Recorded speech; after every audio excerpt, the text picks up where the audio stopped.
Tips from Dr. T, your best dental resource. Today we're gonna talk about the most exciting thing, dentures. Time has come. You lost all your teeth. There are a ton of options as far as how and what you can do to go with dentures.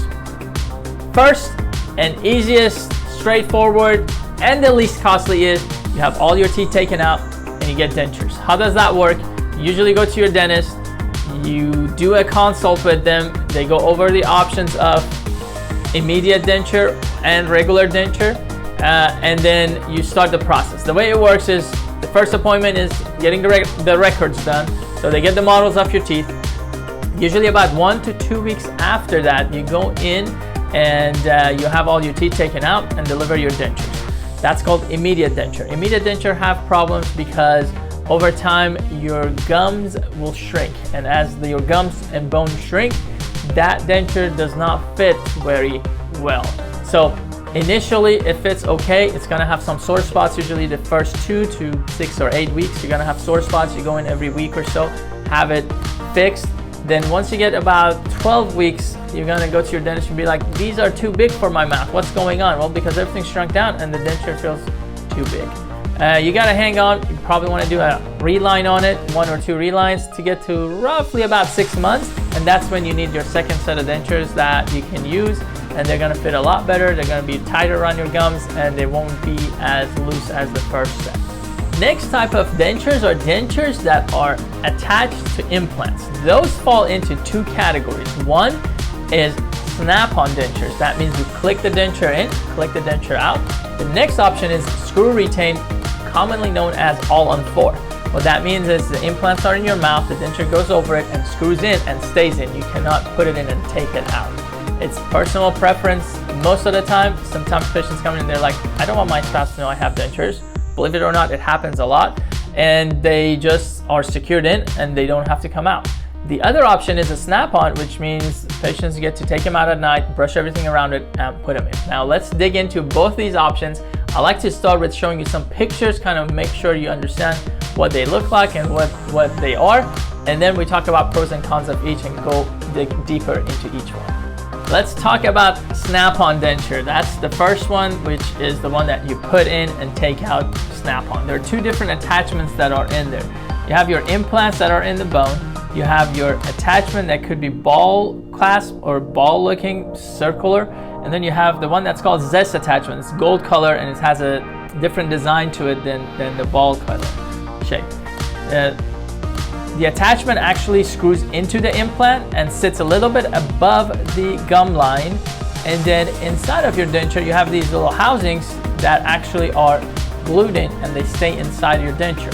Now, when you place a denture in, this piece snaps into that. And there is another piece inside of this that I'm going to show you here in a second that has a plastic material. That plastic material actually locks into the housing on top of the implant, and it will lock it in or keep it in so it does not go in and out. Now here's the housing I was mentioning. Inside of that you can see these little pink things. They have the pink color, they have blue color, just different colors because of different retention amount that they have. And then you have these little gold thingies that are sticking out. So that plastic snaps into this. Over time you got metal over plastic. The plastic wears off, you have to replace it. Costs less as far as maintenance and replacement down the road. You can do this with 2 or 4 implants, and the downside is it doesn't stay in. You put it in and take it out.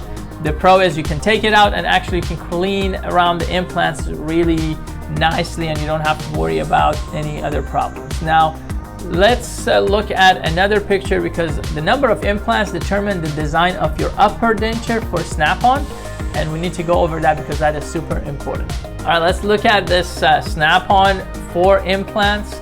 When you do 4 implants, you can actually, on the top teeth, you can get rid of the roof of your mouth. Most of our sensories, taste sensories, are actually on the roof of our mouth, so when you have that covered, you don't taste food as much.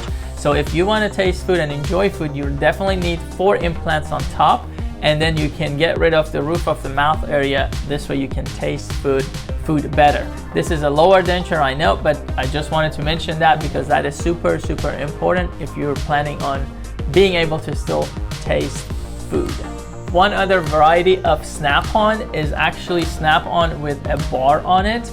This bar actually screws into the implants and stays on there. You don't remove it or place it back in. However, the bar has these little yellow pieces that the denture can actually snap into. So it's the same design. The main difference is there is a bar that connects all the implants together and helps distributing force more evenly around everything. But also, if the implants are not perfectly angulated, this will correct it by making everything parallel, so this can snap into it more comfortably for you.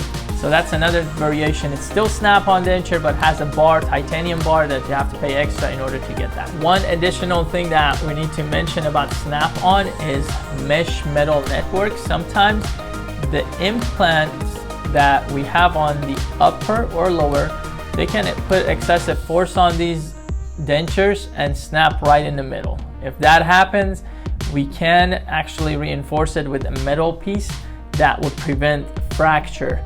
So sometimes you look at your denture and you see a little piece of metal right in the middle that looks kind of like that, and that's because it has a metal mesh inside of it to prevent fracture and give it more reinforcement. Now let's get to the most exciting one, which is all-on-4 or screw retained dentures. Now you can see here we have several implants on the lower. Usually it's got to be at least 4, and then the last ones, the back ones, are angulated sometimes, not all the time, in order to give it extra reinforcement. Now, because these are angulated, you have to correct that angulation with an extra abutment. So that's why you have these little screws that secure this piece into the implant, and then you have your denture that is secured with these screws into that abutment. So this abutment has 2 pieces, one opening to screw this into that, and then it has another thread opening here that this screw actually goes inside of that. Once you do this, you'll have holes on top of your denture, which we go in and put fillings so you don't feel any holes inside of your denture. That stays in, that screws in. You have to clean it, you have to brush underneath this, and you have to run flossers so you can keep it clean.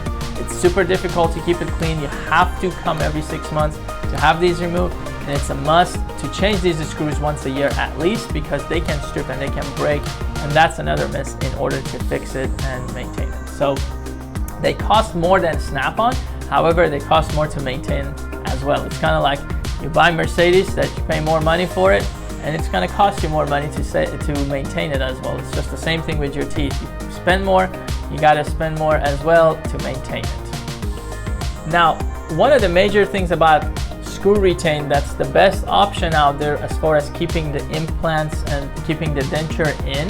However, it has a little challenge with it, and the challenge is patients who have a very high lip line. When you have a very high lip line, you can actually show the contact point between your gums and your denture, pink material of your denture, and it's not the ideal case. So if you have a very high lip line, you might want to reconsider doing all-on-4 or something that's screw retained, just because of the purpose of this line can show, and you spend all that money and still does not look perfect like you want it. All right, let's talk about pros and cons, advantages, disadvantages of all. You have traditional dentures with no implants.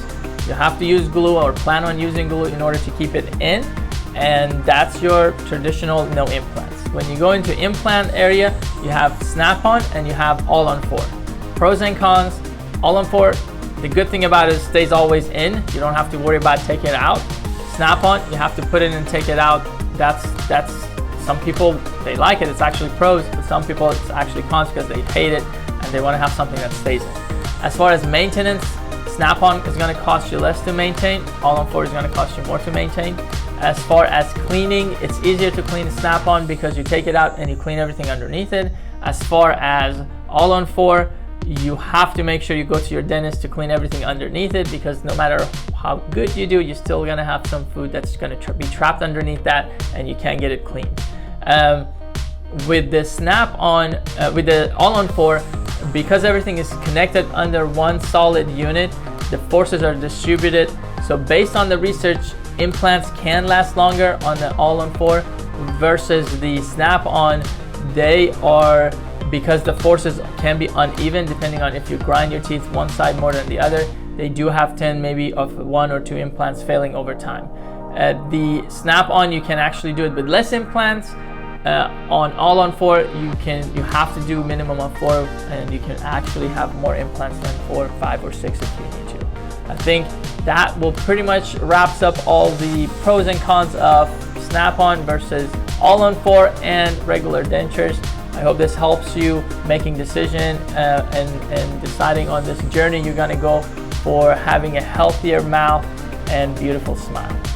As always, make sure to consult with your dentist and pick their brain as far as what's the best option for you, so you know all the pros and cons that can affect the outcome, and you make the best decision that's best for you.